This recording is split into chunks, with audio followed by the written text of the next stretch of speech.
So here's the deal. I have consistently stated that I am worried about All Elite Wrestling. I am not worried about All Elite Wrestling because I want it to fail. I don't want it to fail. I would love nothing more than to have the type of competition that we had that brought wrestling at its highest peak of ratings, viewers, and ultimate, I guess you could say, popularity into pop culture. You know, Super Bowl ads, you know, halftime heat, which we finally got again this year, but hadn't had since then.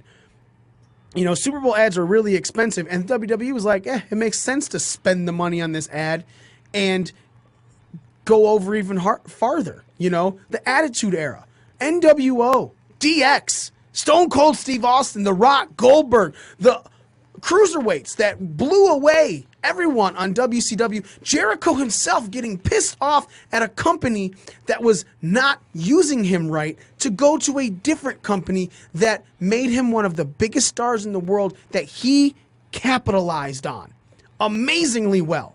I'm not trying to say Jericho is not a top guy, and that's where this kind of went, was because someone asked me what I was feeling, and I straight up said, I said, look, the top guys are all executive vice presidents.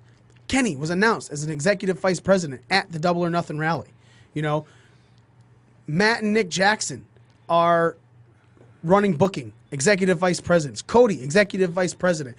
Khan, Shad Khan is the father. Tony Khan, if I'm not mistaken, is the son. He's head of creative. Okay.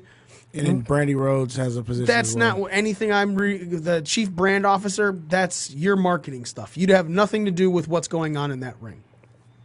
Those 5 people do. Jericho, I'm not trying to say you're not a top guy, because 100% I feel the signing of Chris Jericho to AEW is bigger than even Omega signing. I'm sorry, Jericho has a much broader name.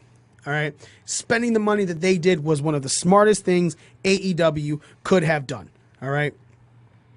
Now, after that, the problem is, just like WCW ended with the inmates running the asylum, just like TNA started with Jeff Jarrett, the owner, running it and putting himself over.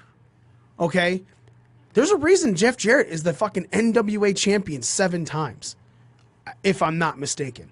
And it's because he kept giving himself the belt, all right? Now, again, I am not saying that this is going to happen. I don't think that Cody, the Bucks, Kenny are going to blow their wad and just put themselves over like crazy. But the only thing that I have to see from Cody and the Bucks putting together a show is All In. And at All In, the only person of the elite that lost is the person that's not in AEW. And that is Marty Scurll. Omega went over. Cody went over. The Bucks went over. Paige went over. I'm okay. I fully agree Cody should have went over. That was a great storyline. You know, Cody himself needed to be the NWA champion to follow in his father's footsteps. And also brought some relevance back to that title.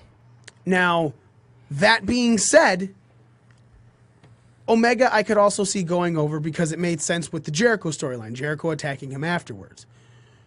I don't think the Bucks should have went over. They were going up against the greatest babyface of all time in pro wrestling history, Rey Mysterio. There's no reason Rey Mysterio can't go over and then them have a handshake or a hug or something after, showing solidarity, then keeping everyone in the ring for the conversation that happens after. You know, but again, Paige went over, Bucks went over, Omega went over, Cody went over.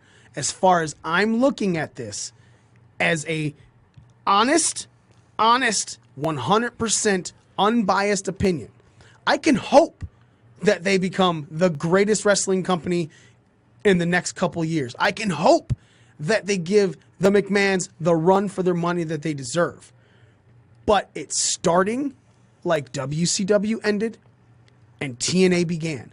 And my problem is, if AEW, again, not saying they will do this, but if they go the way of putting themselves over a lot in the beginning, it's going to turn a lot of people off really quick, because it's going to be just like everything we've ever seen before and hurt it. Now, that's all I'm saying. I do not think that they're dumb enough to do that, but it does not change the fact that I have concerns regarding it, because I'm supposed to have concerns. Guys, we're fans of professional wrestling. We want this sport to explode, right? We want this sport to be popular again. We want this sport to be exactly where it is, where it was in 99, 2000, 2001, with the highlight of professional wrestling. But the way I'm looking at this now, off of the back of everything that I had, is I'm just looking at this going, these guys have already put themselves over in situations where they didn't need to go over. Are they going to do this again? Maybe they learned. Maybe they didn't.